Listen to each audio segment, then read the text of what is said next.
Assalamualaikum warahmatullahi wabarakatuh. Alhamdulillahirrabbilalamin.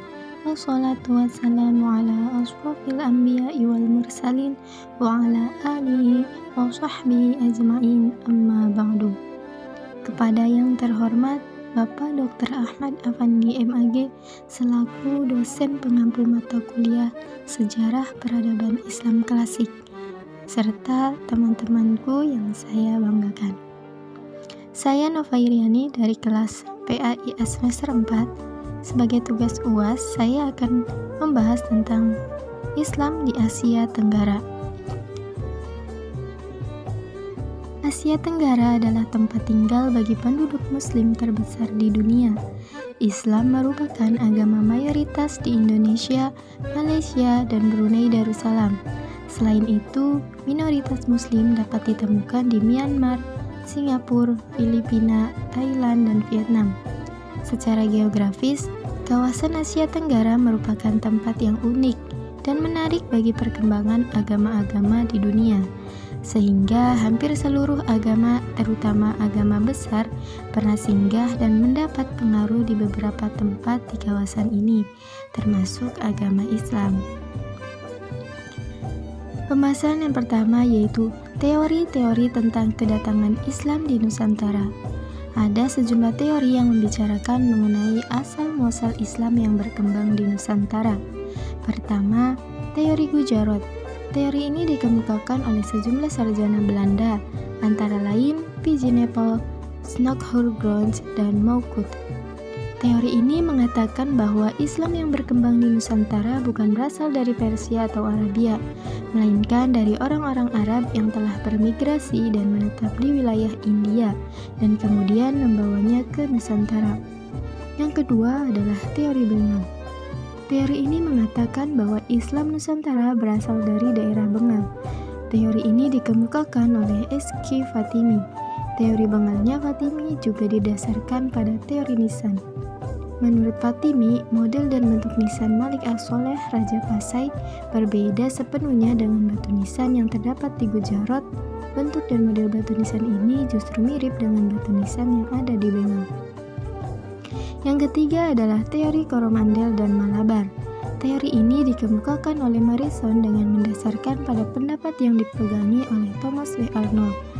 Teori Coromandel dan Malabar yang mengatakan bahwa Islam yang berkembang di Nusantara berasal dari Coromandel dan Malabar dengan menggunakan penyimpulan atas dasar teori mazhab, yaitu ada persamaan mazhab yang dianut oleh umat Islam Nusantara dengan umat Islam Coromandel dan Malabar, yaitu mazhab Syafi'i.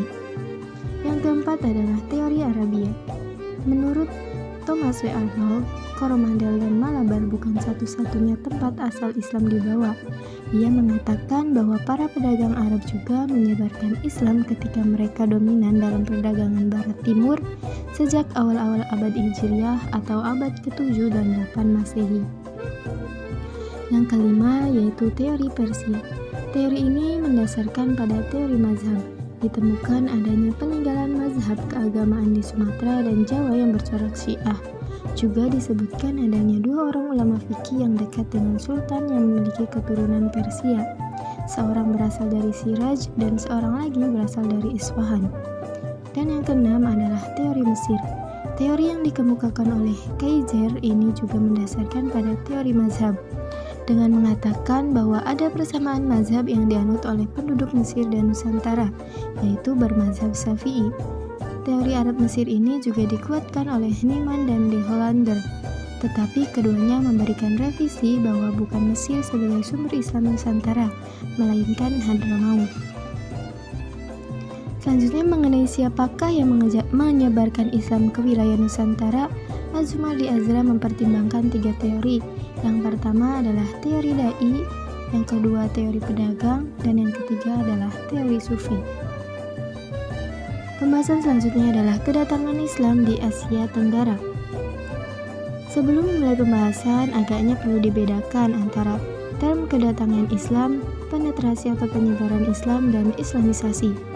Kedatangan Islam biasanya dibuktikan dengan melihat peninggalan sejarah seperti prasasti, batu bertulis, batu nisan, dan lain-lain.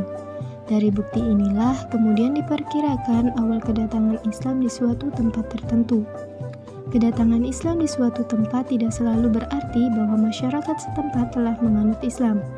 Konversi Islam suatu masyarakat seringkali berselang waktu kurang lebih setengah abad dengan kedatangan Islam itu sendiri. Sedangkan Islamisasi merupakan suatu proses panjang yang berlangsung selama berabad-abad, bahkan sampai sekarang, yang selain mengandung arti mengajak untuk memeluk Islam, juga mengandung arti upaya pemurnian Islam dari unsur-unsur kepercayaan non-Islam, serta berusaha agar Islam dilaksanakan dengan berbagai aspek kehidupan, yang mencakup ritual keagamaan, ekonomi, sosial budaya, politik, hukum, dan pemerintahan. Dan dengan demikian, Islamisasi juga terkait dengan pemurnian dan pembaharuan Islam. Islam masuk ke Asia Tenggara melalui suatu proses damai yang berlangsung selama berabad-abad. Penyebaran Islam di kawasan ini terjadi tanpa pergolakan politik atau bukan melalui ekspansi pembebasan yang melibatkan kekuatan militer, pergolakan politik atau pemaksaan struktur kekuasaan dan norma-norma masyarakat dari luar negeri, melainkan Islam masuk melalui jalur perdagangan, perkawinan, dakwah, dan pembauran masyarakat Muslim Arab, Persia, dan India dengan masyarakat pribumi. Masuknya Islam ke berbagai wilayah di Asia Tenggara tidak berada dalam satu waktu yang bersamaan, melainkan berlangsung selama berabad-abad dan tidak merata di seluruh tempat. Kondisi wilayah-wilayah di Asia Tenggara pada saat itu pun berada dalam situasi politik dan kondisi sosial budaya yang berbeda-beda. Misalnya, pada paruh kedua abad ke-13 Masehi, para penguasa di Sumatera Utara, di Aceh yang sekarang ini sudah menganut Islam. Pada saat yang sama, hegemoni politik di Jawa Timur masih di tangan raja-raja beragama Syiwa dan Buddha di Kediri dan Singasari.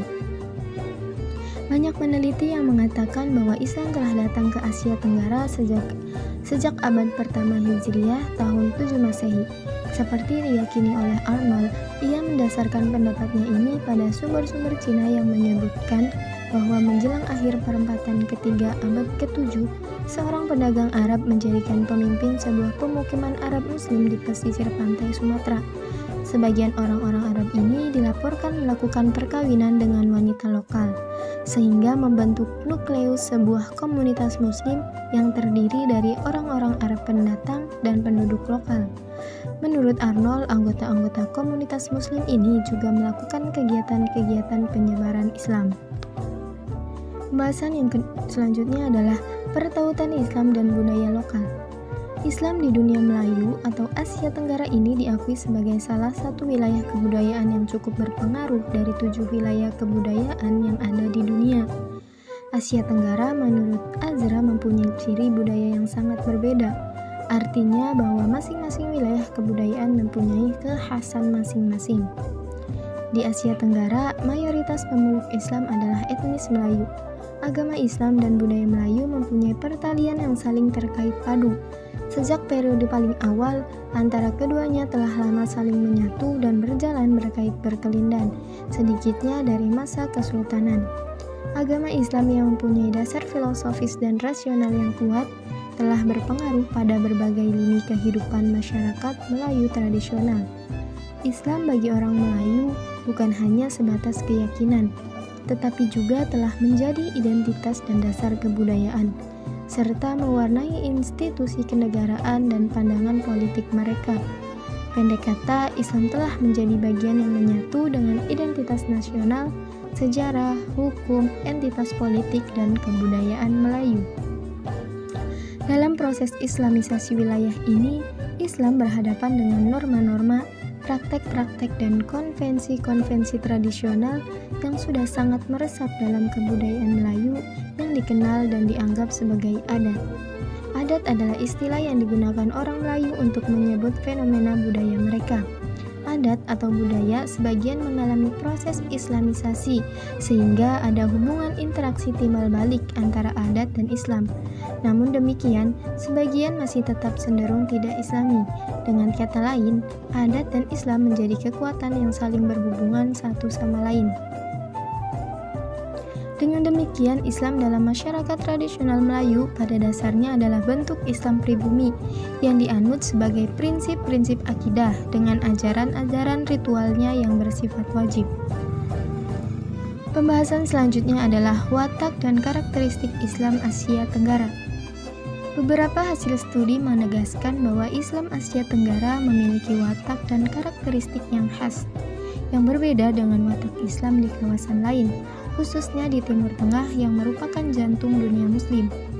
Hal ini disebabkan oleh adanya proses adaptasi dengan kondisi lokal, sehingga membentuk dinamika Islam Asia Tenggara yang khas, yang membedakannya dengan Islam di Timur Tengah, Afrika, dan wilayah lainnya.